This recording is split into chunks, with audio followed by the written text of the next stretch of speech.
Hello darlings, welcome back to my YouTube channel, and if you're only joining me now then please do subscribe and join the family for weekly videos. So today I'm filming a very highly requested tutorial, and that is the do's and don'ts of contouring, mistakes to avoid, and yeah, how to really get your contour on fleek really. So I don't really want to waffle on too much, I want to get straight into it. I will say a couple of things. This is absolutely no shade on people that don't know how to contour, you know, thank you to you guys. I get to film these awesome videos for you and help you because I only learnt through YouTube and, you know, watching videos. I only learnt techniques on how to contour and do my makeup through videos. So I'm so excited to now help you guys, and also all the tips and tricks that I'll be sharing with you. You know, they're kind of, a lot of them are self-taught, but like I said, a lot of them I have seen already on Instagram, YouTube, and I've learned over the years, and these are not the only ways to contour. There are lots of ways, and there are lots of different products to use as well, so it still does come down to preference, but there is certainly a way to make your contour look cut, and whether you know it or not, or whether you realise when you've got a bronzer and you're putting it on your face, you are contouring. Because, you know, even if you don't do the whole contour routine, if you use a bronzer, which most people do, in fact a lot of people that don't really bother putting much makeup on at least use a bronzer, which means you need to know how to contour. It means you're probably doing it already, because you're only going to, well, hopefully going to place the bronzer in the places that really emphasise your structure and warm up your face in the right places. But I'm going to get into that. Now I'm going to show you the do's and don'ts of cream contouring and powder contouring. Personally, I only really powder contour. I already have put a layer of foundation on, just a very thin layer, no concealer, just foundation, because I'm going to show you the highlighting and contouring in the steps in a second. But what was I saying? Oh yeah, so personally I only powder contour, but I do want to show you the do's and don'ts in the cream as well, because I know that a lot of people have bought cream contour palettes or have these contour sticks. But before I even get into the cream contouring, my advice would be, don't worry about that too much. Powder contouring is the way forward. But hey, look, I cream contour sometimes, so let's try it both ways and see what we come up with. I'm going to do this side of the face completely wrong, like the mistakes to avoid side, and then I'm going to show you how to do it correctly on this side. So let's get into it. I have already, like I said, applied a thin layer of foundation. I've used the Touche Eclat foundation by YSL. I love this, it's a new favourite of mine. First I'm going to show you the mistakes to avoid on this side, and I have a contour stick, a very affordable contour stick by Rimmel London. It's the Insta Duo Contour Stick in the shade Dark. This is a really nice shade for really creating a nice contour on fair to medium dark skin tones. And then I'm using my NYX HD concealer. Now if you've invested in a contour palette, like a cream contour palette that maybe looks like this is powder though, that maybe looks like that, you can use obviously the shades in there exactly as I'm about to use these two things. Personally, just a little bit of advice, I wouldn't really invest too much money into those contour kits. You don't need every shade in there, but I'd say a good highlighter that is a couple of shades lighter than your skin tone, that can really illuminate areas and that has good coverage and that works with your skin, that's worth investing in. This is very affordable, of course it's NYX. And then just a good contour stick. If you're set on cream contouring, then you know this is a really affordable one. I'm sure it's like £7 or something, but there's lots out there. So, mistakes to avoid, number one. So I see a lot of people drawing the contour lines on. Oh, this is winding down. So the contour lines, cheekbones, that's cool. A little bit on the forehead, on the nose. I mean, this is classically where I see people draw contour lines, yeah. And then at the same time, I see people apply the light shades as well, however you choose to draw them on. Say you apply them in these areas, technically that's fine. And then you move on to blending. This is the part where I see a lot of people make the mistake. They start on the dark and you start blending it. I'm using a wetted beauty blender. Oh my gosh, I can't believe how long I went without wetting a beauty blender. And then I was wondering why on earth my beauty blender was not working in my foundation. And then when I realised you had to wet it, my life changed. And I was like, wow. I realised this a long time ago, by the way. It's not like last week. This is the mistake. Blending from the dark up into the light. Now, this kind of defeats the object because you're then dragging the dark into the light. Do you know what I mean? So personally, I wouldn't have even applied these dark stripes until I've blended all the highlight in. And then another mistake is dragging the contour down. I mean, a lot of people do this. They blend, blend, blend, whether it's with a brush or a beauty blender, but you're blending it down. And I'm like, why do you want this part to be contoured? Like this part? Bizarre. Anyway, this is obviously me showing you mistakes to avoid, and right now you might not quite understand why that's an error, but you'll see the difference when I do the correct side, okay? Again, doing the dark first, then dragging that into the light. I mean, all you're doing is creating a new foundation shade for yourself, a little bit darker, because that dark is going to mix with the light, and this area is not going to be so illuminated anymore. So that is a mistake to avoid. I'm just going to blend that and I'm going to show you how I would do it. Right now it doesn't look so bad, and if you do insist on doing the highlight and the contour at the same time, then please blend out the light bits first and then move on to the contour. But for ease, what I would recommend is, so we've got our foundation on, then I would go in with a concealer, concealing the under eye to brighten that, down the edge of the nose, down the laughter line because we don't want dark makeup creases in there. We want the middle of the face to really appear illuminated. Illuminated, I'm loving that word, aren't I? Illuminations. I always do a line here because that starts to carve out the contour without even getting onto the contour yet. And then I would blend that first. It's much, much easier to have your foundation and concealer blended before we go in with contour, trust me. So, dab that with the beauty blender. Don't be swiping and wiping because we want it to be nice and flawless. So I'm dabbing that ting. Or you can use a stippling brush and stipple it in. This is very important what I'm about to show you as well. Now you want to go down the border of your hairline, around the border of your hairline, because that shortens your forehead and makes it look smaller. And of course that would be where the sun naturally hits anyway, and where you would be more bronzed. And then I want to kind of do a little line indentation in my temple just to make that cheekbone look like it's going in and out. And then down the side of my face to slim it, and then along my cheekbone. Along my cheekbone. In the hollows, so do that if that helps. And then this is really important, I see this being neglected so much. Now, nobody wants a double chin, so make sure you're carving it out. You're going to go down, and then a right angle along your jawline. And that is a big, big tip. If you do that already, then yes. And then you know what we're about to do. We're about to blend. And it's so much easier now I've already blended the foundation and the highlight to just concentrate on keeping those dark, contoured, bronzed areas in the right place. I'm not kind of dragging this into the centre. I'm not going to drag this down. I'm not dragging it up too much. I'm just trying to keep it where it is and blend it in the areas that it's in. Now when we get down to this cheek area, we're not going to drag it down, we're going to keep it there, and if anything we're going to slightly tap up to really sculpt around that juicy cheek. We want dimension, do you know what I mean? If we have bronzer here, it's not going to look like this is so hollow. So let's blend, blend, blend, tap, tap, tap, tap up, tap up.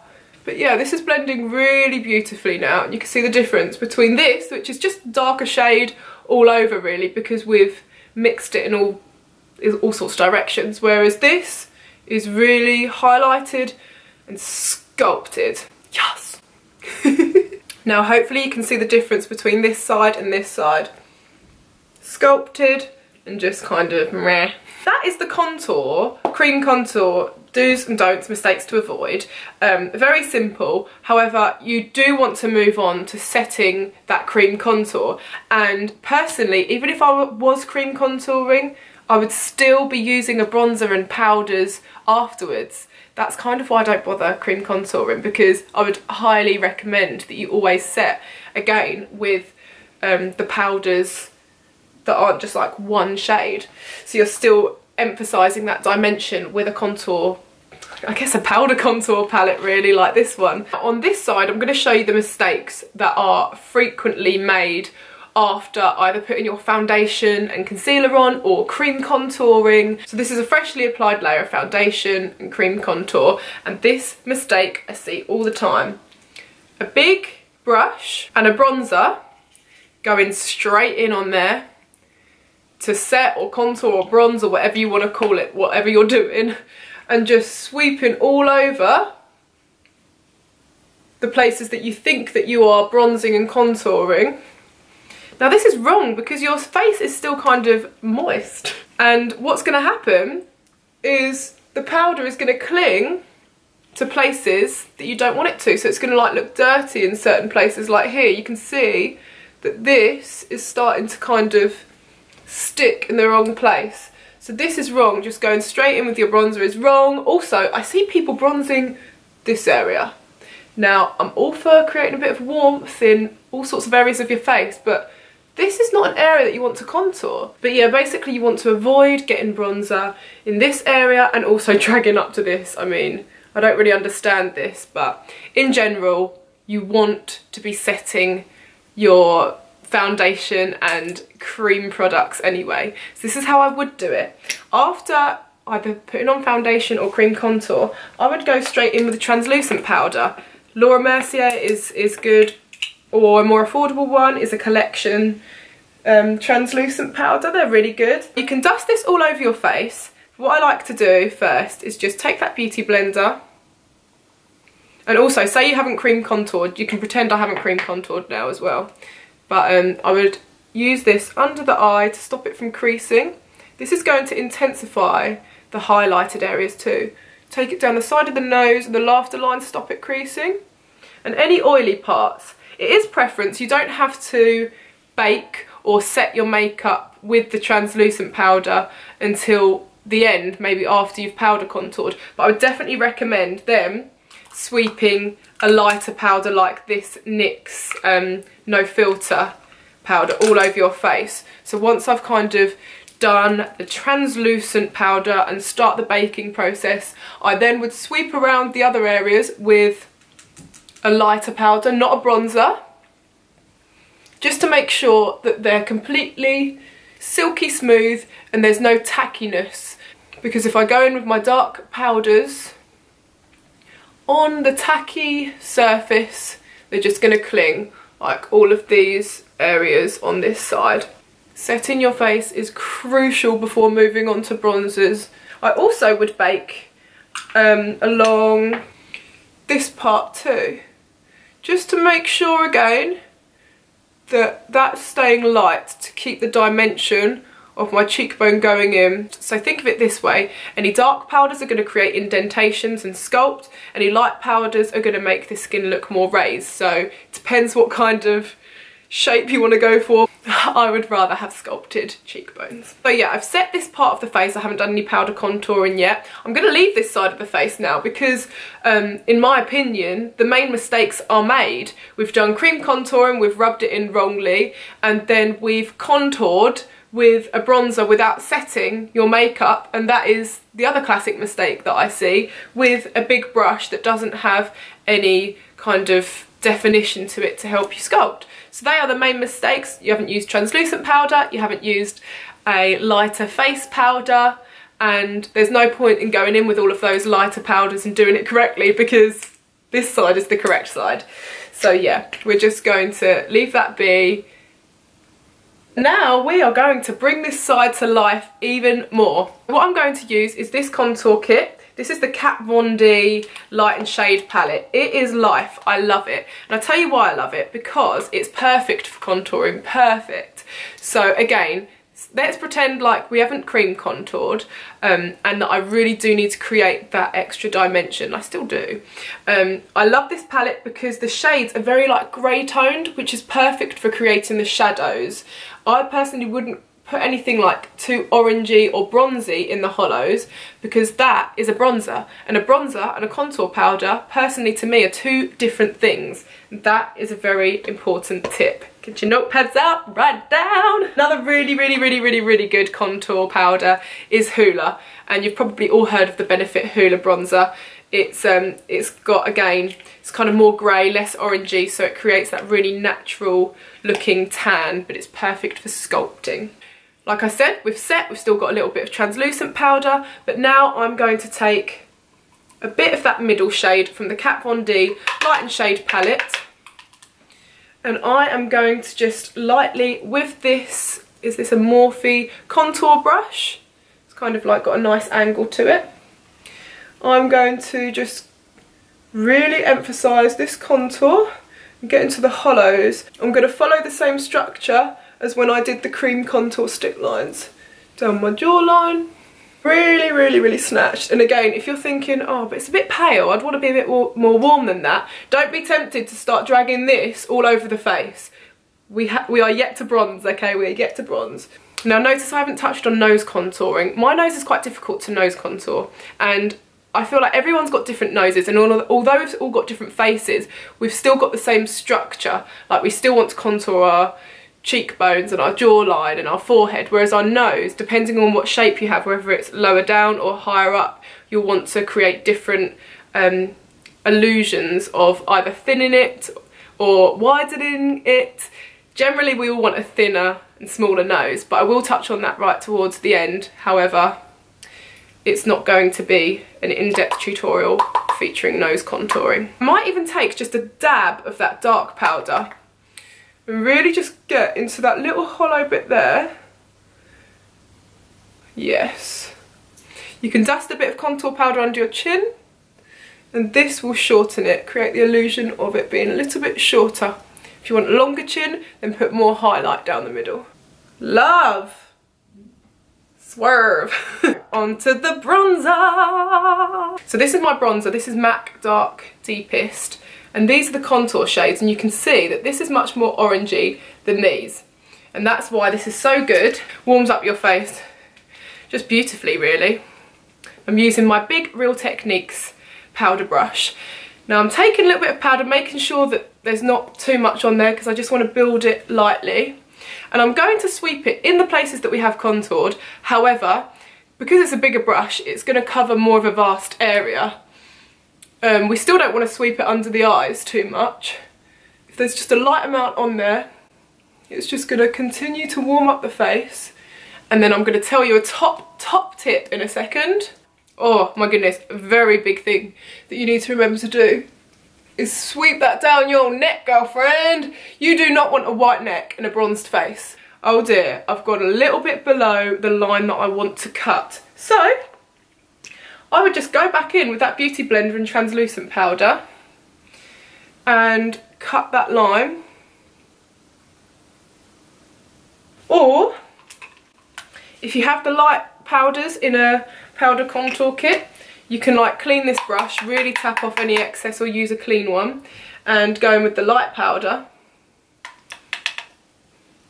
and do the light underneath. You can even do it on top as well to create more of that dimension. And then I'll just sweep it away a little bit once it's set for a few seconds. So there you have it. My face is contoured. Well, this side is properly contoured.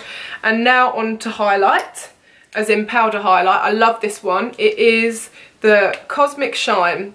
It's, no, Beauty Pie in Cosmic Shine. Love it. So actually, let's do the mistake side. So mistake would be to go in with a really big brush again and to highlight just the whole of the cheek really, and even up to here. I see highlight reaching this point here and I'm like, do you really want to illuminate your eye bags though? So that would be wrong. And also it's going to get all in your brows and oh my gosh, it's just not going to be a good look. So please avoid doing that. Get a nice, I'm going to use this same brush, I've just kind of like tapped the excess away. And then I would take like a nice little swoop and I would just concentrate on the highest planes. So just that plane there and then my brow bone. So I'm just concentrating, I mean this is preference again, some people like hella highlighter, but I do like hella highlighter just in the right places. So notice it's not crept into under my eye, it's just really going to be on the places that it should be. And I would even use just a little eyeshadow brush to get into the highest point of my brow bone so it doesn't like mix in with my eyebrows. So you can absolutely, no doubt, see the difference between this side and this side. It's just a hot mess. I do want to touch on nose contouring like I said. I would take a small brush, an eyeshadow brush will do, and make sure you use the grey contour powder. So I'm going to use Hoola this time. And let me zoom you in. As I said, I'm not a pro nose contourer. I just want to touch on a few simple basics. But just by doing a dark little line with that contour powder at the end will bring your nose up. So it kind of shortens your nose, so obviously it's making it smaller. And then by doing little lines on the side, we don't want to drag this all the way down, but of course by doing a line down each side of the nose and then a little bit on your tip, it will shorten it. Another little tip, put dark powder on your nostrils and it will cinch it in, just like the dark powder cinched in the chink bones. Made the cheekbones really snatched. This will make your nose appear more snatched.